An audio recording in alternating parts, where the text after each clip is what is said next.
नमस्कार, स्वागत है आपका विवाणा हिंदी क्लासेस के YouTube चैनल पर। और इस क्लास में अपन पढ़ रहे थे शिक्षण विधियां। और शिक्षण विधियां किस विषय की? हिंदी की शिक्षण विधियां अपन पढ़ रहे थे। और हिंदी शिक्षण विधियों में अपनों ने पढ़ा था गद्य शिक्षण। और गद्य शिक्षण की अनेक विधाएं होती है, जैसे निबंध भी होती है, नाटक भी होते हैं, कहानी भी होती है।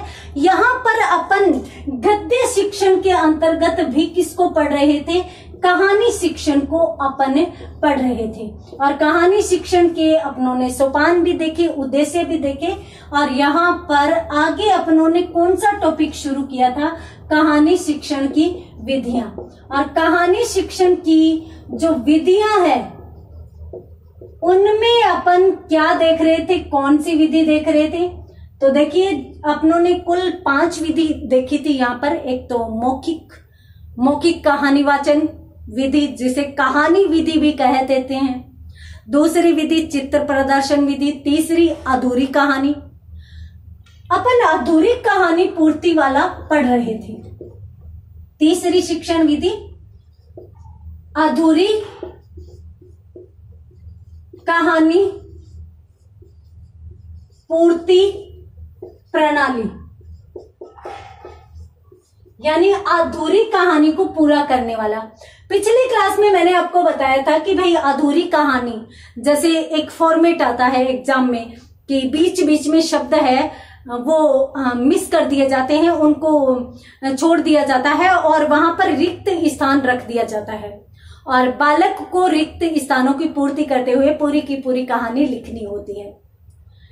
तो यहां पर एक बात और, ये नहीं है कि ये कहानी लिखकर यानी लिखित रूप में ही इस विधि को अपनाया जाता है। इसके लिखित व मौखिक दोनों ही रूप होते हैं।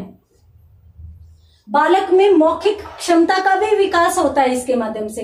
तो लिखित रूप में तो पिछली क्लास में जो प्रारूप मैंने बताया था उस प्रारूप में कहानियां आ जाती हैं। मौखिक रूप की यदि अपन बात करें तो देखिए, बालक को आप इस तरीके से भी कह सकते हो, जैसे कुछ शब्द है, आप कहानी सुनाइए, बीच में कुछ शब्दों को मिस कर दीजिए। बालक यदि स्वयं बता रहा है कि ये चीज आपने छोड़ दी, तो इसका मतलब बालक को कहानी पूरी आ रही है और वो कहानी को पूरा कर देगा। और यदि वहां पर बालक कहानी को पूरा नहीं कर रहा है, तो या तो उसने पहले कहानी अच्छे से पढ़ी नहीं है या आपको ध्यान से सुना नहीं है। तो यहाँ पर बालक की क्रियाशीलता व अक्रियाशीलता के गुण सामने आ सकते हैं। साथ ही साथ इस कहानी के माध्यम से बालक के स्मृति स्तर का विकास होता है। स्मृति स्तर का विकास होता है। अब स्मृति स्तर कौन सा होता है? याद रखने का स्तर। अब यदि मान लीजिए कि एक कहानी आज आपने बालक को सुना दी, कक्षा में गए आप, एक कहानी आपने पढ़ा दी। अब आप 10 दिन बाद यूं कहो कि एक दिन अपनों ने कहानी पढ़ी थी, उसमें वो मुख्य पात्र था, उसका क्या नाम था? बच्चे बताने में अगर सक्षम है तो इसका मतलब उनका स्मृति स्तर अच्छा है, विकसित हो चुका है। और यदि बालक असमर्थ है तो इसका मतलब उनका क्लास में ध्यान नहीं था और उनका स्मृति स्तर है वो निम्न है। तो आप इस निम्न स्तर को बढ़ाने का प्रयास भी कर सकते हैं, बार बार इस प्रकार के प्रश्न पूछकर। मान लीजिए कि आप हर 3 दिन बाद एक प्रश्न पूछते हैं, उसको बालक कभी नहीं बोल पाएगा। और बड़ा होकर भी कभी किसी के बीच बैठा होगा ना, हमारे वो सर थे, हमें ये चीज बहुत पूछते थे। तो इस प्रकार की चीजें हैं वो ज्यादा देखने को मिलेगी। तो इसलिए इस विधि के द्वारा बालक के स्मृति स्तर का विकास किया जा सकता है। ये मौखिक व लिखित दोनों ही रूपों में प्रचलन में रहती है। और साथ ही साथ ये जो विधि है वो उच्च स्तर पर लागू होती है, क्योंकि यदि नर्सरी के बच्चे को इस प्रकार की विधि पूरी करने के लिए या कहानी पूरी करने के लिए कह दिया तो वो ऐसा नहीं कर पाएगा। और नहीं कर पाएगा, क्यों नहीं कर पाएगा? क्योंकि यह विधि उसके लिए है ही नहीं। तो ये किसके लिए उपयोगी है?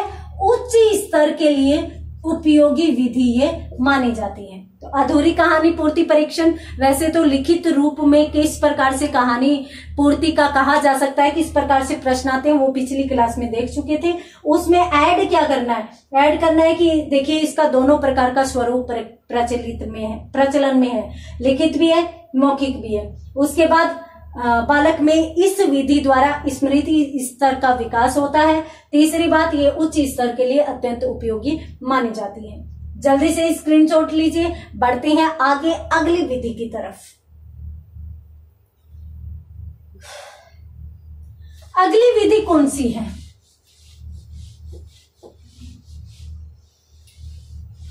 अगली विधि आपको लिखवाई गई थी चौथी, वाचन विधि। ये वाचन विधि जो है वो वाचन से ही संबंधित है। और वाचन आपने देखा होगा कि दो प्रकार का होता है, एक तो मौन वाचन होता है, एक सस्वर वाचन भी होता है। ठीक है, अब यदि मौन वाचक बालक से करवा रहे हो, आपने एक पाठ पढ़ा दिया या एक पाठ का कोई भी गद्यांश या पद्यांश पढ़ा दिया और उसमें आपने पढ़ाने के बाद यूं कहा कि अब खुद से पढ़ो और देखो कि आपको समझ में आया कि नहीं आया। यदि आपको समझ में कहीं भी कुछ भी नहीं आ रहा है तो आप पूछ सकते हैं। यदि आप इस प्रकार की बात कहते हैं तो यहां पर बालक कौन सा कर रहा है? मौन वाचन कर रहा है। और अगर सस्वर वाचन की बात करें तो ये भी दो प्रकार का होता है, यानी शिक्षक द्वारा भी किया जाता है और शिक्षार्थी द्वारा भी किया जाता है। शिक्षार्थी द्वारा भी किया जाता है। अब इसमें महत्वपूर्ण क्या रहता है? देखिए, पहले शिक्षक द्वारा वाचन किया जाना चाहिए। ये एक मनोवैज्ञानिक विधि हो जाएगी कि आप गए और बालक से खड़े होकर पाठ पढ़ने का कह दिया। सामान्यतः अक्सर ऐसा होता है, होता नहीं है तो भी होता था। तो यहाँ पर आपको मैं बता देती हूं कि पहले शिक्षक को वाचन करना चाहिए। ठीक है, ताकि बालकों में भी इस प्रकार की भावना आए कि भी हाँ, हमें सीधा पढ़वाया नहीं जा रहा, हमारी परख की जा रही है। तो बालक है वो सीखने के लिए तत्पर रहेंगे। तो इस प्रकार से आपके साथ ऐसा हुआ है क्या? हम जब पढ़ते थे तो यूं होता था कि मैम या सर जो भी होते थे वो बुक से पढ़ाते थे और बुक से ऐसे वो वाचन करते थे और हम है वो हमारी बुक्स में और इस प्रकार से यूं देखते रहते थे। हाँ, यहाँ ऐसे ऐसे चल रहा है, वो पढ़ते जाते थे। और बीच में टीचर जो होते थे वो ध्यान रखते थे कौन सा बच्चा बुक में देख रहा है, कौन सा बच्चा नहीं देख रहा। और मान लीजिए कि उनको किसी पर शक हो जाता था कि भाई ये बच्चा तो देख ही नहीं रहा, तो उसको खड़ा करते हैं और यूं कहते हैं कि बता कहाँ पे पढ़ रहे हैं अपन। इस प्रकार का आपके साथ हुआ है? हमारे साथ होता था। अगर आपके साथ भी हुआ है तो कमेंट करके बताइएगा कि आपने भी इस प्रकार से पढ़ाई की है। तो जो वाचन विधि है उसमें यदि अपन बात करें तो देखिए, वाचन मौन और सस्वर दोनों रूपों में होता है और इस विधि के अंतर्गत दोनों ही रूपों में आता है। और साथ साथ यदि अपन वाचन की देखें कि शिक्षक भी वाचन करता है, शिक्षार्थी भी करता है, तो पहले शिक्षक द्वारा वाचन किया जाना चाहिए, उसके बाद शिक्षार्थी द्वारा वाचन किया जाना चाहिए। अर्थात शिक्षक पहले स्वयं करके फिर विद्यार्थी से वाचन करवाए। इसके माध्यम से क्या होता है? इसके माध्यम से या इसका उपयोग ये है इस विधि का कि बालक में शुद्ध उच्चारण क्षमता का विकास होता है। शुद्ध उच्चारण क्षमता का विकास बालक में होगा। और जहां जहां बालक, जैसे आपने पढ़ा तब भी बच्चा ध्यान रखता है, खुद पढ़ता है तो शिक्षक ध्यान रखता है, शिक्षक साथ साथ उसके उच्चारण को शुद्ध करवाता जाता है।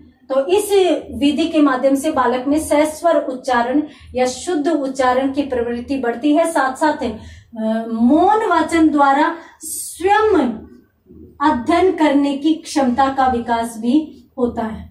स्वयं अध्ययन करने की प्रवृत्ति का विकास भी होता है। तो ये हो गई वाचन प्रणाली। हालांकि वाचन के बहुत से प्रकार होते हैं, द्रुत वाचन वगैरह, परंतु यहाँ पर अपन कहानी शिक्षण से संबंधित जो वाचन विधि पढ़ रहे हैं उसमें ये होता है कि इस विधि के माध्यम से बालक जो है वो शुद्ध उच्चारण करना सीखता है, और कहानी में फिर वो स्वयं वाचन करेगा या शिक्षक के द्वारा वाचन किया हुआ स्वयं सुनेगा, तो वह सुनकर और बोलकर दोनों तरीके से अधिगम करेगा। तो इसलिए उसमें शुद्ध उच्चारण की क्षमता का विकास होगा और साथ साथ उसमें रुचि भी बनी रहेगी, रुचि का विकास भी होगा। ये लीजिए, जल्दी से स्क्रीनशॉट लीजिए। उसके बाद बढ़ते हैं अपन अगली शिक्षण विधि की तरफ। अगली शिक्षण विधि कौन सी है कहानी शिक्षण की, तो वो अपन देखते हैं।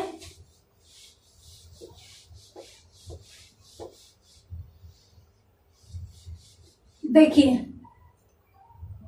अगली अर्थात 5वीं या अंतिम शिक्षण विधि कहानी शिक्षण की, ये है गहन अध्ययन प्रणाली। गहन अध्ययन प्रणाली, ये प्रणाली है वो उच्च स्तर के लिए ही उपयोगी रहती है।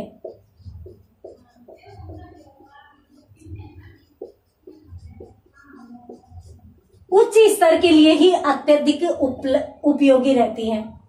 देखिए क्यों रहती है, क्योंकि गहन शिक्षण का मतलब होता है कि पाठ्य पुस्तक का बालक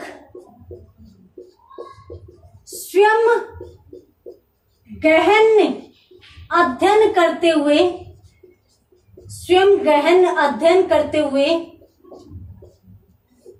बालक स्वयं गहन अध्ययन करते हुए उसका अर्थबोध करता है। तो वहां पर कौन सी प्रणाली होगी, गहन शिक्षण। अब गहन शिक्षण का मतलब अपन गूढ़ शिक्षण भी कहते हैं, ठीक है। तो यहां पर पीछे की जो विधि बताई है, पीछे की जो विधि बताई थी, चित्र प्रदर्शन, मौखिक वाचन, अधूरी कहानी पूर्ति परीक्षण, एक तो ये होता है कि कोई भी विधि अपना लो, बालक को संपूर्ण ज्ञान करवाया जाना चाहिए। ये तो शिक्षक के संबंध में आ जाएगी, नहीं समझे? मैं आपको बता देती हूँ कि गहन शिक्षण है वो शिक्षक द्वारा भी करवाया जाता है, बालक द्वारा भी किया जाता है। महत्वपूर्ण कौन सा है, बालक स्वयं गहन अध्ययन, गूढ़ अध्ययन स्वयं करे। दूसरी बात, यदि कोई शिक्षक सभी विधियों का एक साथ प्रयोग करके वो क्या कर रहा है, अर्थ सरलार्थ भी बता रहा है, भावार्थ भी बता रहा है, काठिन्य निवारण भी कर रहा है, तो वहां पर उसे भी गूढ़ या गहन अध्ययन प्रणाली कहते हैं, ठीक है। तो ये दो रूपों में प्रचलन में है। मेन रूप से यदि आपसे पूछ ले कि गहन अध्ययन क्या है, तो गहन अध्ययन है कि पाठ्य पुस्तक बालक स्वयं पढ़ते हुए और यदि अर्थ ग्रहण करता है, अर्थ बोध करता है, तो वह कौन सी गहन अध्ययन प्रणाली है, ये उच्च स्तर के बालक ही कर सकते हैं। और ये प्रणाली तो दोनों ही रूपों में उच्च स्तर के लिए है, क्योंकि संपूर्ण अध्ययन यदि बालक को करवा रहा है, तो यदि आप छोटे बच्चे को पढ़ा रहे हो तो सारी की सारी चीजें आप यदि एक साथ बताएंगे तो बच्चा समझ ही नहीं पाएगा। हाँ, उच्च स्तर का बालक है तो उसे सारी की सारी चीजों का ज्ञान आप करवा सकते हो, सरलार्थ भी बता सकते हो, भावार्थ भी, काठिन्य निवारण, सारी की सारी चीजों को साथ लेकर आप चल सकते हो। तो यदि शिक्षक संपूर्ण अध्ययन करवा रहा है, गूढ़ अध्ययन करवा रहा है, तो भी गहन अध्ययन प्रणाली में जाएगा। यदि बालक स्वयं भी गूढ़ अध्ययन कर रहा है तो वो भी गहन प्रणाली में जाएगा। तो जल्दी से स्क्रीनशॉट लीजिए। उसके बाद अपन पढ़ते हैं आगे, शिक्षक द्वारा संपूर्ण अध्ययन करना।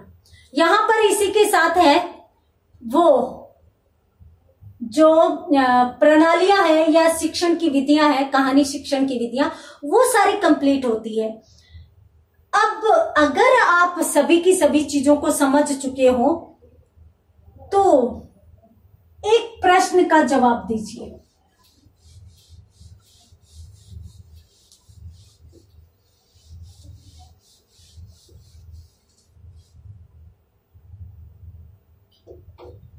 प्रश्न ये है, निम्न में से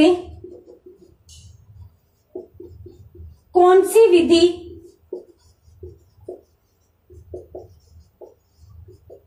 पूर्व प्राथमिक स्तर के लिए सर्वाधिक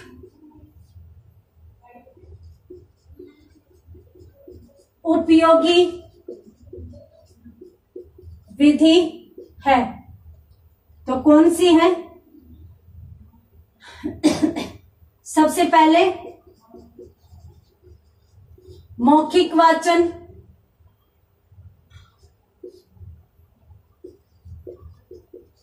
कहानी विधि,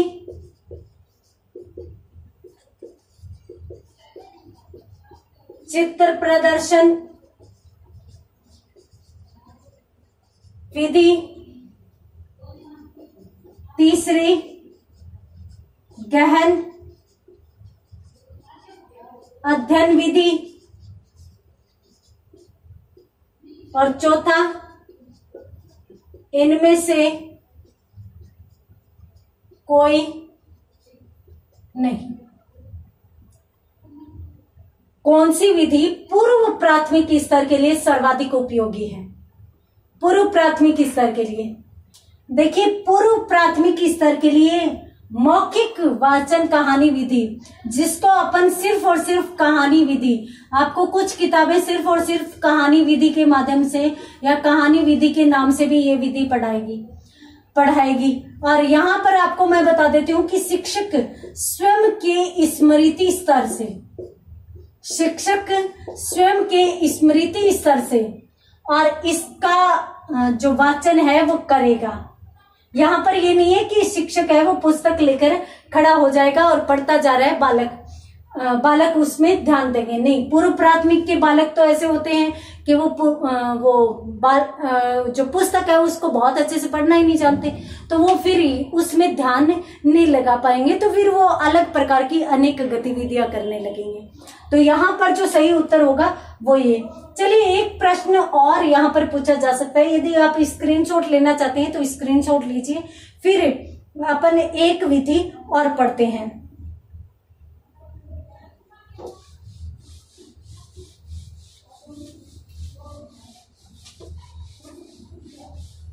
एक प्रश्न और, अत्यंत महत्वपूर्ण प्रश्न है। निम्न में से कौन सी विधि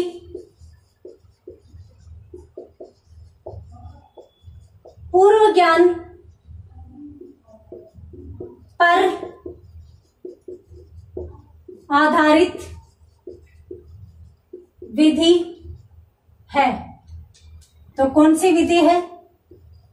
सबसे पहले तो आप देखेंगे कि गहन विधि, दूसरी विधि चित्र प्रदर्शन विधि,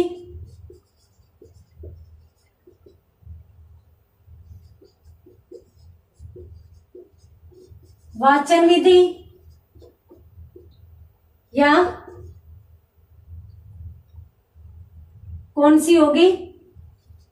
इनमें से कोई नहीं।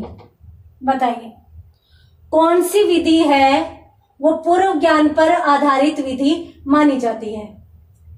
तो देखिए यहां पर जो सही उत्तर माना जाएगा ये माना जाएगा। क्यों? आपको आपने घोड़ा देखा है या बालक ने घोड़ा देखा है, तभी वो घोड़े को पहचान पाएगा। और जैसे ही वो घोड़ा देखेगा ये घोड़ा है, और वो वहीं पर सक्रिय हो जाएगा, और जैसे ही सक्रिय हो जाएगा तो वो वहां पर अगर दो चीजें बालक जानता है तो दो नई चीजें भी आप वहां पर सिखा सकते हो। चित्र प्रदर्शन विधि अपन पढ़ चुके हैं। ये भी होता है कि आजकल तो चित्र संबंधी पुस्तकें भी आने लगी। चित्र की स्पेशल पुस्तक आती है बुक आती है, छोटे छोटे बच्चों के लिए लगती हैं, बालक है वो उनको रुचि से देखते रहते हैं, ये घोड़ा है, ये बालक है, ये हाथी है। तो इस प्रकार से बालक है वो समझता रहता है। तो ये एक रुचिकर प्रणाली कह सकते हैं अपन। और साथ साथ ये जो चित्र प्रदर्शन विधि है, इसमें शिक्षक व शिक्षार्थी जो है वो दोनों के दोनों सक्रिय रहते हैं। क्यों? क्योंकि बुक में बालक देख रहे हैं तो बालकों को भी, अरे ये चित्र तो मेरा देखा हुआ है इस प्रकार का, हम वहां गए थे, हमने एक बिल्ली देखी थी, हमने वहां पे कुत्ता देखा था, तो ये कुत्ता है, ये बिल्ली है। तो इस प्रकार से बालक की उसमें रुचि बनी रहती है। तो बालक भी वहां पर सक्रिय होगा और शिक्षक व शिक्षार्थी दोनों सक्रिय होंगे। अब आप मुझे यूं बताइए कि ये जो विधि है चित्र प्रदर्शन विधि, ये कौन से स्तर के लिए अत्यधिक उपयोगी सिद्ध होगी? आप बड़े बच्चों को हाथी घोड़ों के चित्र दिखाइए, बालक रुचि लेगा? बिल्कुल नहीं लेगा। और यदि बड़े बालकों को मान लीजिए कि भाई किशोरावस्था का बालक है, उसे रोमांटिक चित्र दिखाइए, वो रुचि लेगा, परंतु वो भी एक से दूसरी बार उस बुक को देखना ही नहीं चाहेगा। क्यों? क्योंकि उसका स्मृति स्तर इतना अधिक विकसित हो चुका है, उसका मानसिक स्तर इतना अधिक विकसित हो चुका है कि वो एक बार में उन चीजों को ग्रहण कर लेता है, तो वो बार बार देखना ही नहीं चाहेगा। हाँ, यदि छोटा बालक है तो वो क्या करेगा, उन्हीं चित्रों को बार बार, चलो चित्र वाली बुक देखते हैं, चलो चित्र वाली बुक देखते हैं। तो इस प्रकार की चीजें हैं वो उनमें देखी जाती हैं। तो ये जो है चित्र प्रदर्शन प्रणाली, ये प्राथमिक स्तर के लिए ही उपयोगी हो सकती है। अब अपन ये कहते हैं भी पूर्व प्राथमिक स्तर के लिए क्यों नहीं? पूर्व प्राथमिक स्तर के बालक का भी इतना ज्यादा विकास नहीं होता, मानसिक विकास नहीं होता, तो वो किसी का नाम, ज्यादा जानवरों के नाम ही नहीं बता पाएगा। कुत्ते बिल्ली का भले ही वो बता दे, परंतु उसके अलावा जैसे जिराफ आ गया, घोड़ा आ गया, तो उन चीजों के वो नाम ही नहीं बता पाएगा। तो इसलिए प्राथमिक स्तर पर ये सर्वाधिक उपयोगी विधि है। और इसके माध्यम से तो ये भी होता है कि अपन एक चित्र दिखाकर दो भाषाओं संबंधी ज्ञान करवा सकते हैं। दो भाषाओं से संबंधित कैसे ज्ञान करवा सकते हैं? दो भाषाओं से संबंधित अपन इस प्रकार से ज्ञान करवा सकते हैं कि एक घोड़े का चित्र है, तो ये क्या है? घोड़ा है। और घोड़े को अंग्रेजी में क्या कहते हैं? हॉर्स कहते हैं। तो उसी प्रकार से करते हैं ना कि एक किताब में चित्र होता है और चित्र के साथ एक साइड तो घोड़ा लिखा होता है, एक साइड हॉर्स लिखा हुआ होता है। तो इस प्रकार से दोनों प्रकार की भाषाओं के शब्द भी साथ साथ चलते रहते हैं। तो यहाँ पर अपनों ने स्क्रीनशॉट लेना चाहते हैं तो आप ले सकते हैं, और उसके बाद अपन बढ़ते हैं आगे वाले में। तो आप यहाँ पर ये लिख सकते हैं कि ये प्राथमिक स्तर के लिए सर्वाधिक उपयोगी विधि हो सकती है। ठीक है, तो पहले अपनों ने जो विधि पढ़ी थी वो कौन सी विधि थी? सबसे पहली विधि मौखिक वाचन विधि। तो उसके लिए यदि पूछ लिया जाए कि कौन सी विधि है वो पूर्व प्राथमिक स्तर पर उपयोगी है, तो वो मौखिक वाचन। अब यहाँ पर एक प्रश्न और बनता है, और एक प्रश्न कौन सा बनता है? कहानी शिक्षण हेतु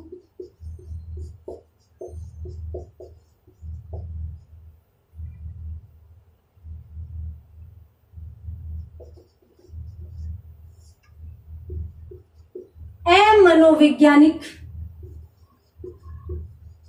विधि है। अब अमनोवैज्ञानिक विधि कौन सी हो सकती है? वहां पर मनोवैज्ञानिक शब्द नहीं है, अमनोवैज्ञानिक है। तो एक तो चित्र प्रदर्शन विधि,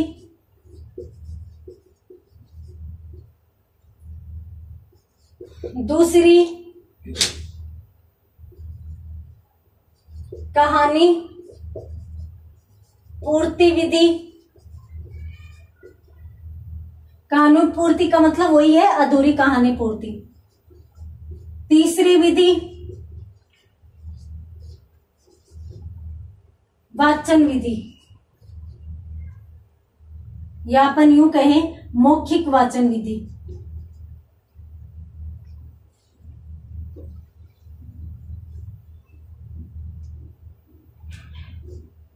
वाचन विधि कर देती, वाचन विधि। इनमें से कोई नहीं। बताइए कहानी शिक्षण की इनमें से कौन सी विधि है वो अमनोवैज्ञानिक विधि मानी जाती है। अब अमनोवैज्ञानिक विधि में मनोविज्ञान किसको नकारता है वो चीज अपन देखेंगे। तो यहाँ पर चित्र प्रदर्शन विधि, चित्रों के माध्यम से बालक को ज्ञान करवाया जाना है। और इसके साथ साथ जो कहानी पूर्ति है तो उसमें बालक को मौखिक या लिखित रूप से कहानी की पूर्ति करवाना है।